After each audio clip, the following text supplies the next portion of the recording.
Hey everybody, it's Jason Blaha here, and once again it is time for my client Michelle's vlogs, and this one's going to be long because I have so much accessory work for her and I want to try to get at least one set of most of the accessories in here. So we started the week off with a wide grip bench. Now notice she struggled just a little bit off the chest, but locked it really clean once she got past her sticking point. That was 150 pounds. You saw her jump up excited, and the reason for that, she has not been able to bench any way but close grip for years. I've now got her shoulders healthy enough that she can do the wide grip benching. And in the long term, that's going to be worth a lot more pounds instead of having to do strictly close grip. And to hit 150, is kind of a big deal for her. Now, we will continue to work on that sticking point, which means we need to hypertrophy certain muscles. So afterwards, of course, we did a floor press. Which again, I'm a big fan of on max effort days. If you don't know what else to do on a max effort bench press day, for a lot of you out there, floor press is usually going to be a very safe choice for your supplemental press or a closed grip bench. Like if you don't know where your weak links are, what to throw in that slot, that first supplemental lift, it's very hard to go wrong with either one of those. So afterwards, she does the JM presses, and this is why look at the weight she's using on a JM press with the range of motion. All right, you don't see a lot of women with that much tricep strength. So that also explains why you just saw that bench lock out super fast after her grinding point 3 or 4 inches off the chest. Again, it has to do with the tricep strength. We just started incorporating the JM presses a few weeks ago. She's already got plates on a 45-pound bar for sets of 10. Okay, that is a supplemental exercise. That's a supplemental exercise. She's repping what a lot of women at the gym do for work sets on a bench press on a tricep movement. But it's because she had to do all that tricep work and only close grip for years. So triceps are a strong point. So we're going to work on all the other stuff more. So you're going to see a lot more pec work, but the wide grip floor press will handle that. You'll notice that we're doing benching with a little bit wider grip on the dumbbells now to get more pectoral, but of course we've been working on delts for a little while. So her next accessory exercise after that was chin-ups, which you just saw there. Then we do a one-arm dumbbell row, so that again we're hitting both a vertical and a horizontal pull. Not that that's fully necessary. I always tell people if you're only going to do one type of pull and you're not going to do a lot of extra shoulder work, you generally want a horizontal pull because of the extra posterior deltoid, rhomboid, mid-traps, all that. But if you're going to do a lot of shoulder work, you can sometimes get away with purely vertical pulling, because vertical pulling set for set is going to stimulate a little more lat. It's going to stimulate a little more bicep, at the expense of a little bit of loss of, say, the upper back. But if you're doing delt work, particularly rear delt work, which you're seeing her do some now, it'll compensate for that. It will balance out in the grand scheme of your program. And that's what people need to understand when you're looking at accessory lifts. It's not about what is always the best accessory lift or what you're doing. It's what combinations are you doing? What is your overall workflow for the different muscle groups in a ratio? And what you combine together is more important than individual movements. So after that, of course, then we do the lateral raises, which will work all 3 heads of the delt. Then she does her band press downs, and we just do 1 to 2 sets of the band press downs these days. I just want to keep her tricep tendons healthy. We want that extra work capacity there to make up for the JM presses, because JM presses can be very taxing on your tendons. The lateral and medial tendons, as they insert around the elbows, they can get inflamed really easy on JM presses, just like they can on skull crushers, because in certain ways they're similar movements. So that band work will help offset that as a prehab exercise. All right, she did deadlift off of blocks, and she was asked, like, why am I so much weaker when I pull off blocks? I'm like, it's because you're interior dominant. You got strong quads, but your hamstrings are just not quite as strong as your quads. And so if we remove the ability to use the leg drive off the floor, such as when we pull off of a 1-inch or a 2-inch block, she can't use her quads to help to the same degree, and she has to rely more on hamstrings to break it off the bottom. So it's a little lighter, but she did 295 pounds there. So again, decent weight, it's not bad. Of course, we want to get her up to 315. We've cracked over 300 now. We want to get her up to 315 here shortly. I know some people are like, well, how come Emma squats and benches a little less than her, but she pulls 315 on multiple deadlift styles? I'm like, well, it's just the way they're built. Michelle is a little more muscle mass, doesn't quite have the levers and the longer arms that Emma does. So that's what's happening. All right, as far as our supplemental lifts after the deadlifts, we did safety bar good mornings, and then we do goblet squats. And look at the size of the dumbbell we're up to.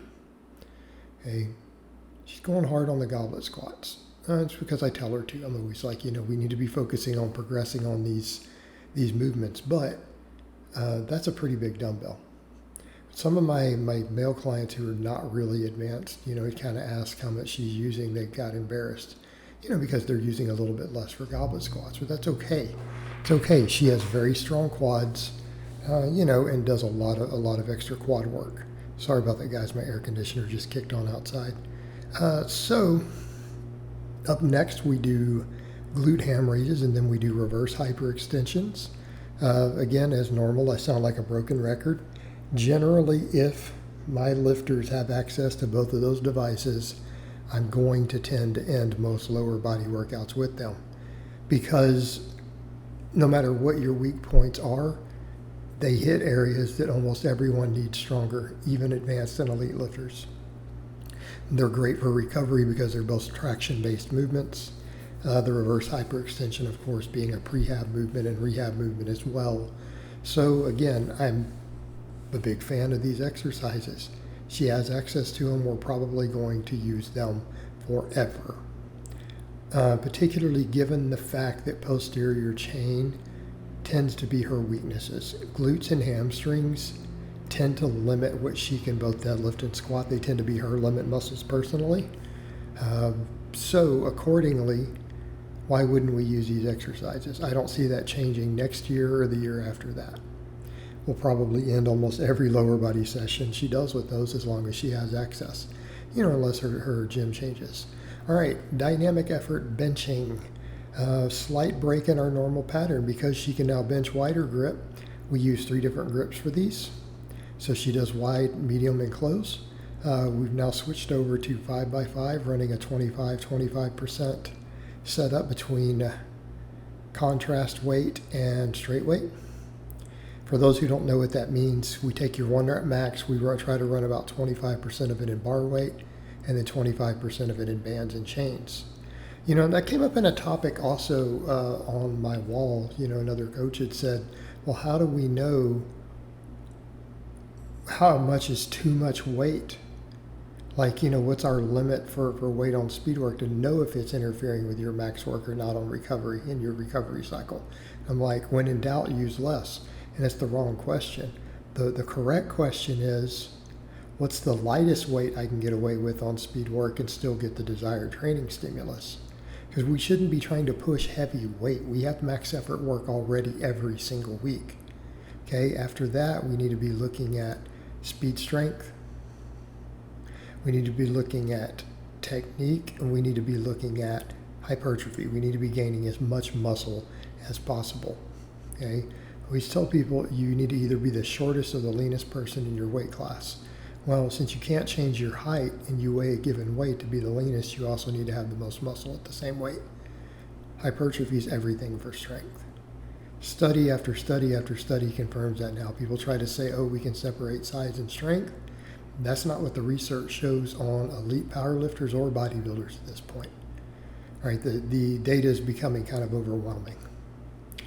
All right, so you notice we did do for bench accessories, we did her dumbbell presses, but notice that she didn't have the hands fully pronated like before.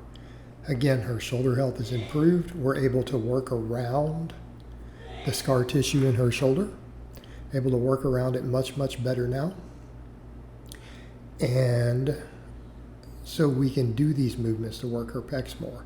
So we do that, then we do chins, and then we have JM presses again. Again, we'll run these for a phase as long as she's able to handle them. Of course, I love JM presses. I should probably work them back in again myself, as you can never have too much tricep.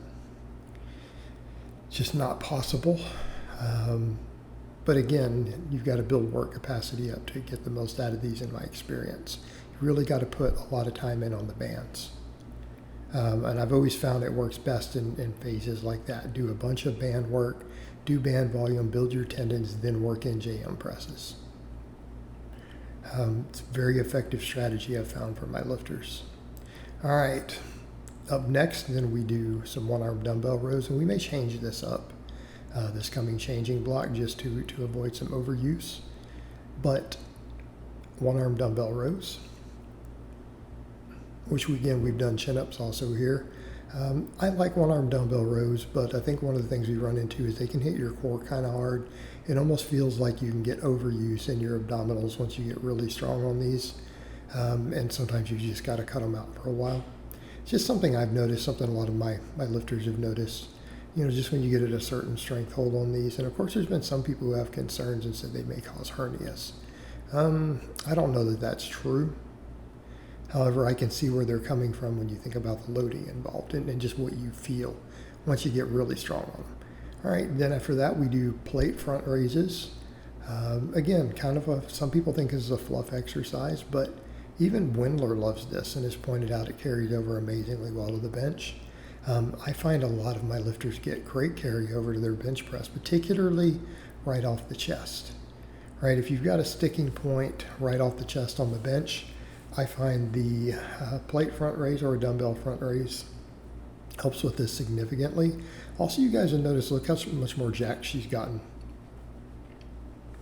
She's noticed it a lot.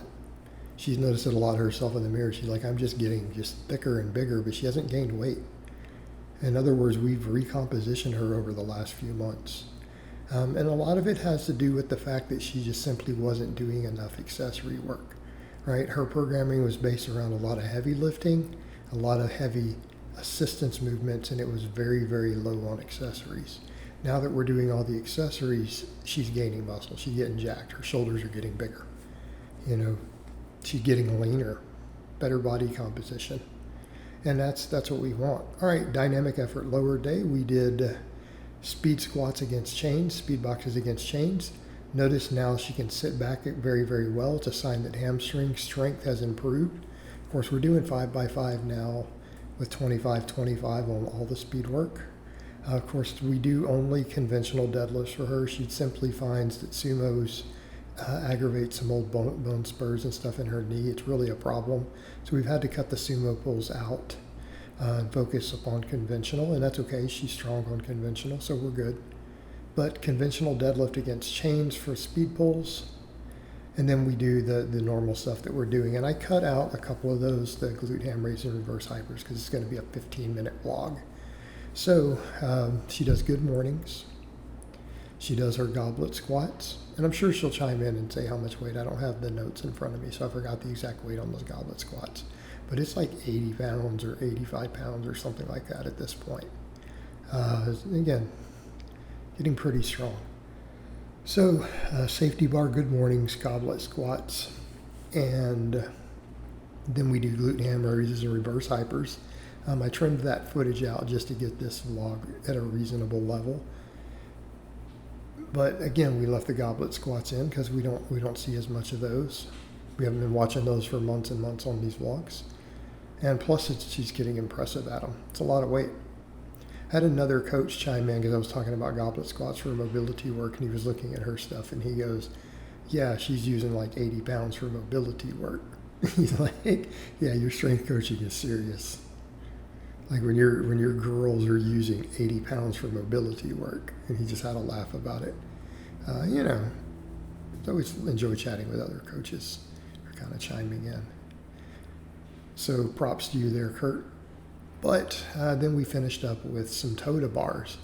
And she sent this over last because she's like, look, we can put this up. She goes, I did a full minute of toe-to bars. So, yep, core's getting strong. Her abs are coming back. She's quite happy with that because she wants to lean down a little bit coming up, just to have abs again. But she's like, my abs are starting to come back and I'm not losing weight. I'm like, yep, the beauty of recomposition. The beauty of recomposition. So I'll let you guys watch that. So I hope it has been informative, and I will talk to you guys next time.